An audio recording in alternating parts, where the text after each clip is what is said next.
Hello, everybody. My name is Beckwith, Paul Beckwith, and I thought I would do a video on this new report that has just come out called Planetary Health Check 2025, a scientific assessment of the state of the planet. So this report is the second time that it's come out. I think last year was the first one.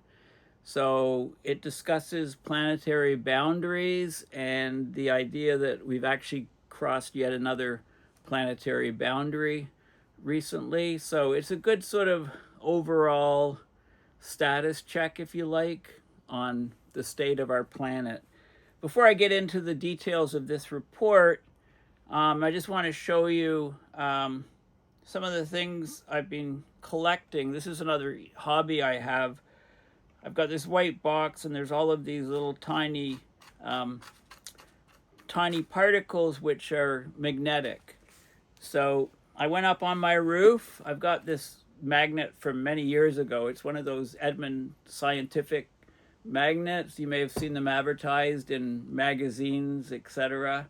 150-pound lift, find treasure in the water. So I use this for a lot of different things, but a lot of the micrometeorites that come to Earth are magnetic, and they end up landing on roofs. And I was up on my roof going through all of the little areas where little particles collected would be washed there from rain, and went sifting through, and I picked up all of these different things here, which I'll look at some of them with a microscope and see if they're actually micrometeorites. So the idea of the micrometeorites is that they're very, very small meteorites, and because they're so small, they're moving in space, of course, very, very fast, and then they enter the Earth's atmosphere.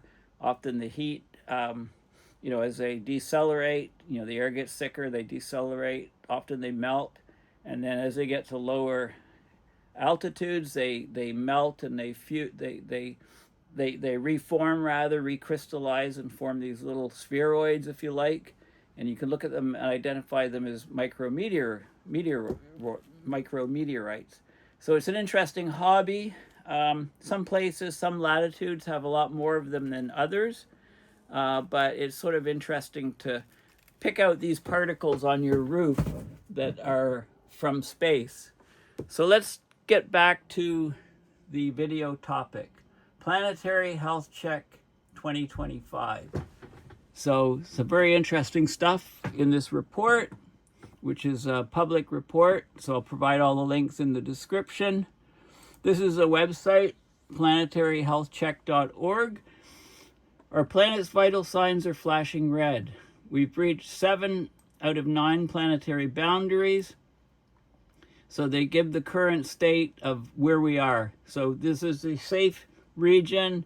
This is a high-risk line. Here's where we are overall. And they divide it up into a whole bunch of different areas. So stratospheric ozone depletion, we're sitting here. Increase in aerosol loading, that's the PM 2.5 and very small particles in the atmosphere. Here, ocean acidification, we just passed the safe threshold. Fresh water change, this is blue water, which, lakes, rivers, etc. Green water in the ground, absorbed within plants, etc.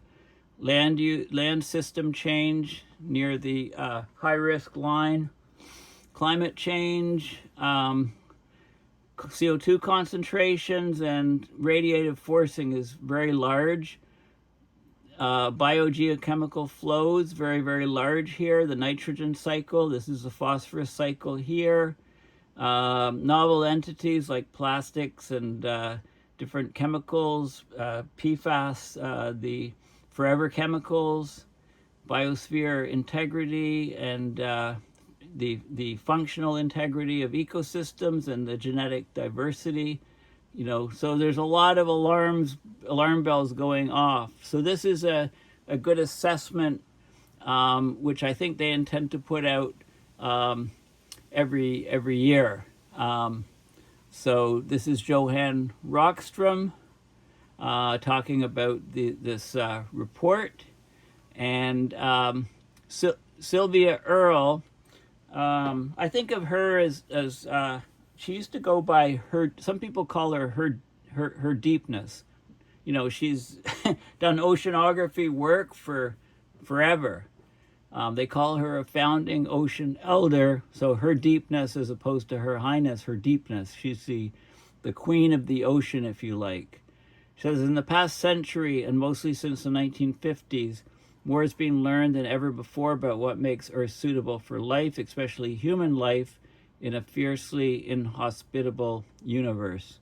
So you can download the report here, and this is an interesting project. You can sign up and subscribe so you can get on their mailing list. Okay, so let's have a look at the nitty-gritty of the report. So 144-page report.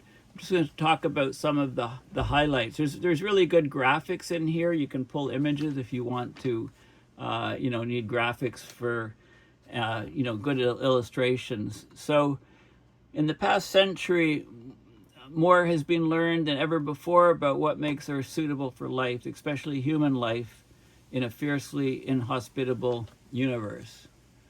And so let's have a look at some of the things in this report. So go to the okay, so this is actually it says here, it emphasizes the planetary health check report. It's not just data, right? It's a call to action. Okay, we're heading in the wrong direction very, very fast. Now, I really like what Sylvia Earle says about the, what's happened. She gives a little bit of background on the Planetary Boundaries report. She talks, she's an ocean person. She says most of the ocean's unexplored. We have many questions still about how the ocean shapes planetary processes. But clearly, without the ocean, the blue Earth would resemble our bleak red neighbor Mars. Right? No water, no life. It's very simple. The ocean makes up over 99% of the Earth's habitable water. Right? It's a liquid medium. It's vital to the existence of life on our planet. Life everywhere, from the tops of mountains to the deepest lakes, the driest deserts, the most populous cities. Now, we've had, since the 1950s, industrial extraction of ocean wildlife, so fishing, commercial fishing, etc. The addition of toxic wastes and plastics, lost or tossed fishing gear, unprecedented noise in the ocean since the 1950s has contributed to the loss. We've lost about half of the ocean's life since the 1950s, from coral reefs and forests of kelp, megafauna to microscopic organisms. The living ocean is the planet's largest carbon sink, especially the southern oceans. It stabilizes the climate because of a very high heat capacity of water compared to air. It's a source of oxygen, right? We need a healthy ocean to have a healthy planet. Okay, and the growing scale of impacts, rising acidity, deoxygenation, warming, biodiversity loss, threaten to disrupt these essential functions of the ocean. And she goes on and talks about this report and the sobering news and different discussions about tipping points and so on. Right? It's a really good introduction by Sylvia Earle, her deepness to the, good intro. So what's in the report? Okay, so we've got, basically they talk about the state of the planet, different planetary boundaries and where we are at with each of these, what we need to do to be in a safe operating space, and we're well above a safe operating space. And then there are specific things highlighted, like the ocean, the extreme weather and disasters, and there's more detailed information on each of these different planetary boundaries.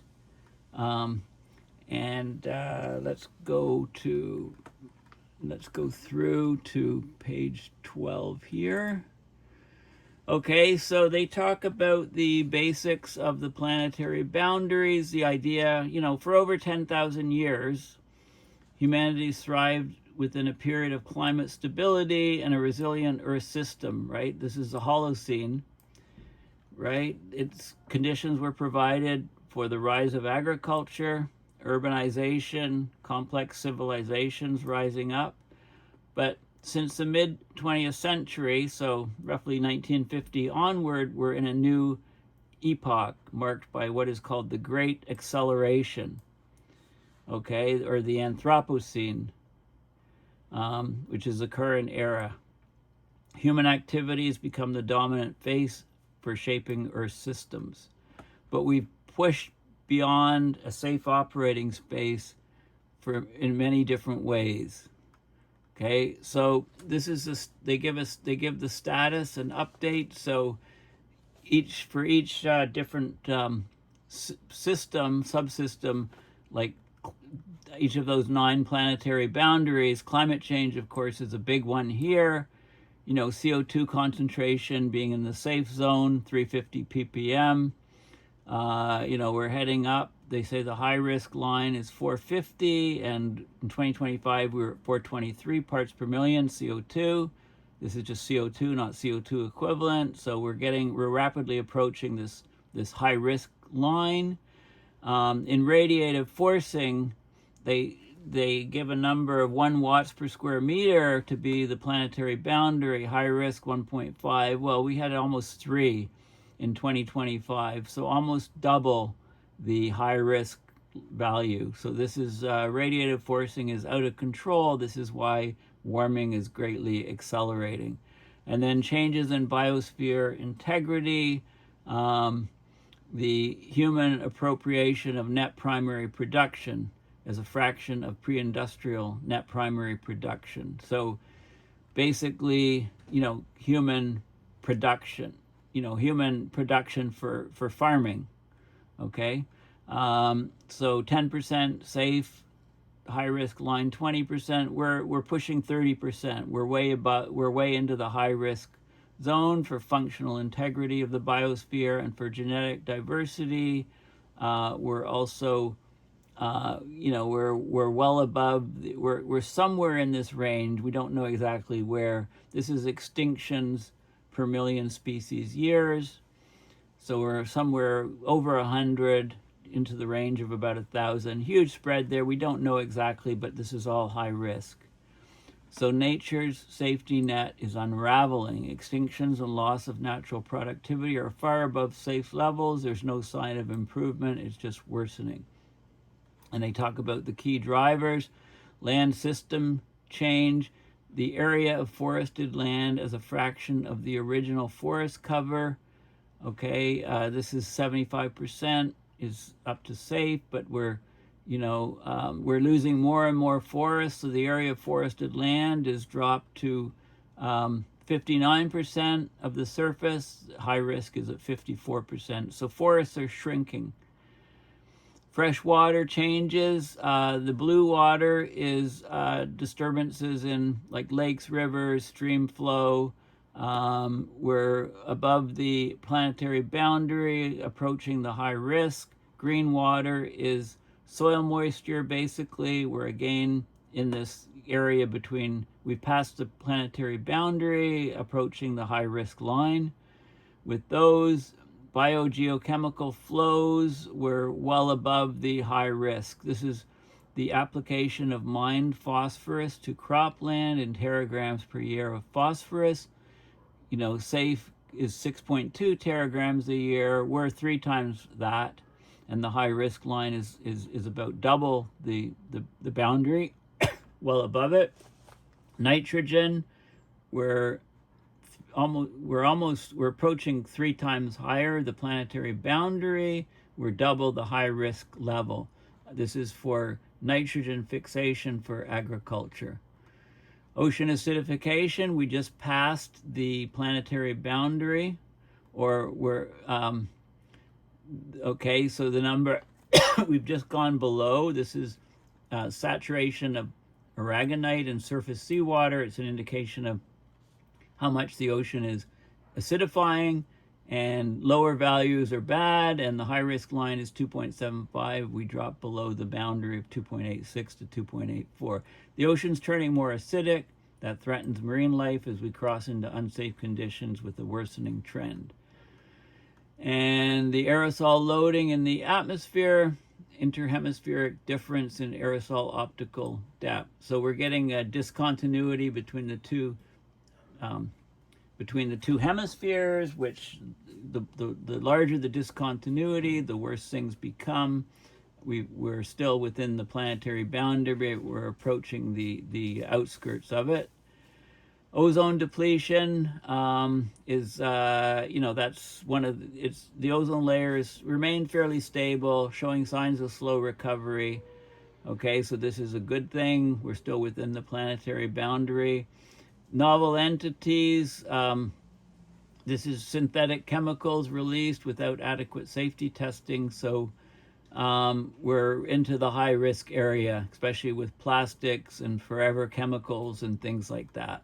Okay, so these things are all problematic. Let's move on to some of the other things that I want to talk about. This is a good image here of the different planetary zones, and these are the safe boundaries, the green ring, and then the red ring is the high risk line, and so it shows you graphically the areas that we're exceeding the safe zone for. So it's a good illustration of what's happening. There's a section on using artificial intelligence to monitor the planet. Okay, so this is happening more and more often. Of course, AI centers, AI, the push for AI seems to have been creating a stock market bubble for sure, I would say. And you know what happens with bubbles, they tend to burst, but many people are still betting on putting big bets in stock markets, driving prices up higher and higher with AI. AI is using more and more resources, but we're using it more and more to try to monitor the planet. So there's a section about that. And let's keep going on here. Humanity's journey on Earth. So they talk about the safe operating space idea. And, it's where we've been in the Holocene from about 11,700 years ago until about 1950. We figure we got out of the Holocene. Okay, so this is the change in temperature. This is the Pleistocene, years before present. Human civilization here, the Holocene, and then the Great Acceleration from about 1950 onwards. Okay, that period called the Great Acceleration into the Anthropocene. Okay, so another good graphic of sort of history. And then we'll move on. So these are some of the parameters that have changed, socioeconomic trends since 1750 that are stressing the planet. World population in billions. Look at the big, huge upturn since 1950. Real GDP, big, huge upturn. So these trends have all kind of accelerated about 1950 on. That's why that's chosen. Foreign direct investment, trillions of US dollars, urban populations, primary energy use, fertilizer consumption. 1950 is kind of where a turning point for all of these things. The number of large dams, thousands of dams, water usage, paper production. They could have plastics production, right, as well. Global infrastructure agreement, telecom, transistors per microprocessor. That's just in the last, since 2000, pretty flat, and then 2000. Okay, so and then we have Earth system trends as well. So CO2 levels, nitrous oxide, methane, the main greenhouse gases, stratospheric ozone tapering here, surface temperature spiking upwards, accelerating greatly in the last couple of years, ocean acidification.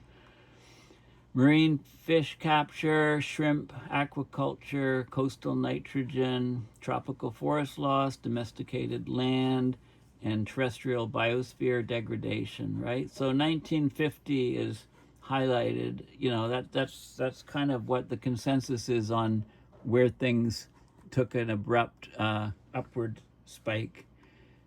Now we'll just look at some of the figures here. So this is the idea that we were in this stability is the lower you are, the more stable, the higher you are, the more uncertain and risky. So stability. So as we degrade Earth resilience, we get higher and higher and higher, less stability. That brings you closer and closer to crossing this tipping point, these planetary boundaries. And then once you cross these tipping points, you get huge amounts of instability, unsafe Earth system futures. So very good graphic, very good illustration. And there's another one on the next page here showing similar sort of thing. You know, the Holocene state, the Earth approaching these planetary boundaries and tipping points, critical thresholds for tipping points, and then unsafe Earth futures. So the graphics are very well done in this report. Let's keep going. This is showing you some of the feedback loops leading to tipping points in the Earth system. So they talk about the ice sheets. You know, of course, as we melt the ice sheets, there's elevation feedbacks, because when you melt the tops of the ice sheets, you have lower elevation and it's warmer there, so you get more melting, and then that drops it even more. So you get a big feedback loop to melt a lot of the ice sheets. Of course, B is the AMOC, and now we see the SMOC also failing. And then C is the Amazon rainforest system. As you lose more and more forests, there's less and less moisture recycling, and then there's more and more forest loss. So these vicious feedback loops are wreaking havoc on things. This shows some of the connections. You can get cascading failures. So, you know, one particular thing, say with climate, then you get the AMOC, and then you get the Amazon rainforest tipping. These things can all be connected, reducing biosphere integrity. So there's all of these different cascading feedback loops that are prevalent in the system. This is an interesting illustration. Looks like spirograph. It shows connections from each of the different planetary boundaries to other planetary boundaries. Basically, they're all connected to each other. And it gives some of the examples of the connecting links, if you like. We'll go down here. The ocean is a big part of this report. And I like these illustrations. This shows basically the mass in kilograms on, so that we got the biosphere in the center here, got the atmosphere here, got the cryosphere here, but the oceans dwarf everything. The mass of the oceans compared to the mass of all the ice on the planet and the mass of the atmosphere and the biosphere, you can see the relative scale here. Excess heat uptake, you know, the oceans take up 90.5% of the excess heat, right? Climate change, global warming is really ocean warming. Biosphere, 4.5% increase of the heat uptake. The atmosphere is only 1.5%. Cryosphere, 3.5%. Okay, so you can see where the excess heat is going. The bulk of it, of course, is in the oceans. And then total carbon storage. So when we talk about carbon sinks, you know, you've got a very thin line up here. The thinnest line at the top is land vegetation, 450 gigatons of carbon stored. The atmosphere, the greenhouse gases in the atmosphere causing the warming is only 890 gigatons of carbon. And then the cryosphere, 1,400. But the ocean's 37,000 gigatons of carbon, dissolved inorganic carbon, 700 gigatons of carbon, organic carbon, and then the surface sediment, 1750.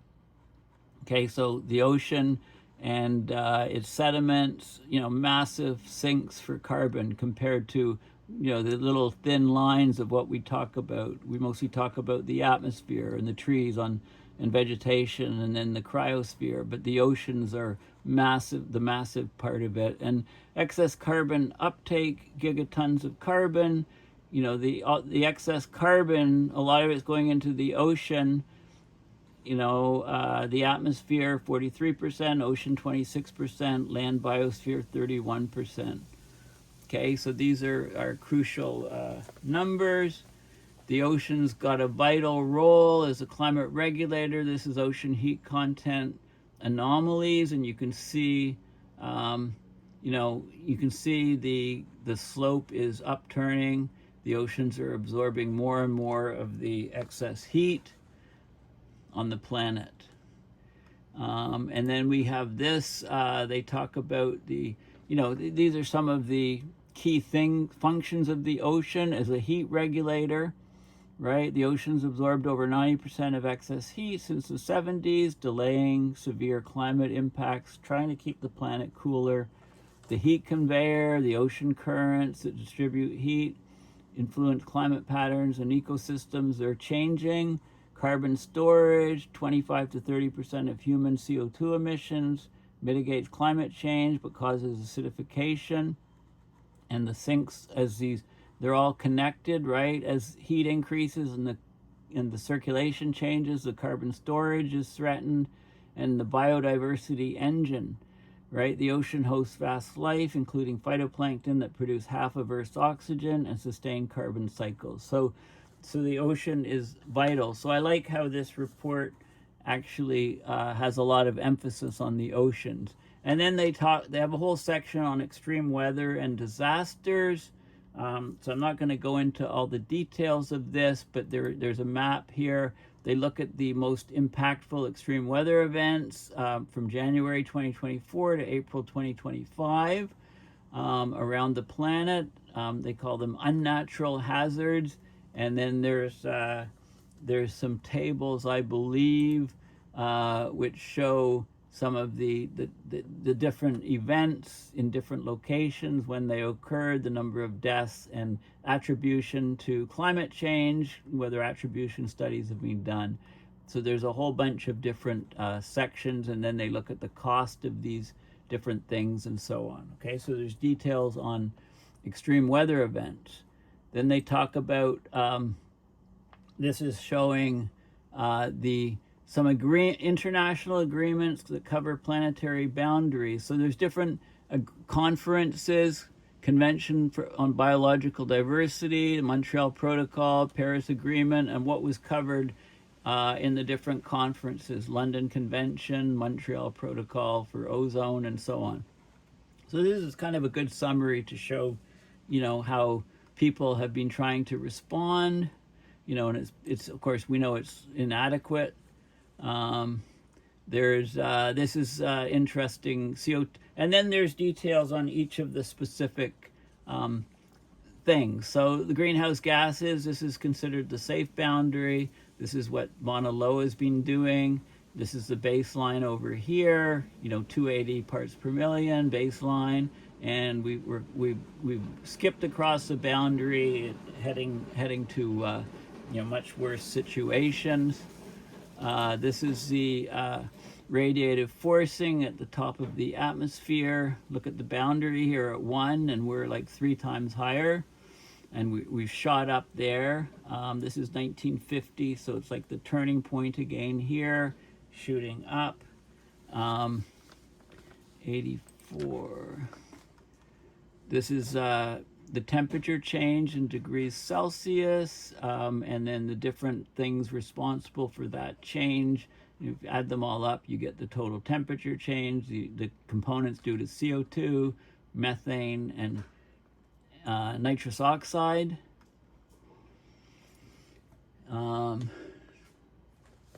Okay. So I showed you that. 87. I'm just going to shut the window because it's loud all of a sudden.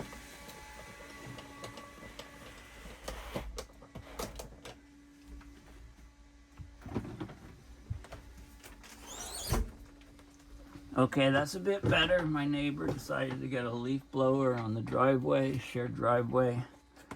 Of course, he probably knew I was doing a video, right? Climate denier? No, I don't think so.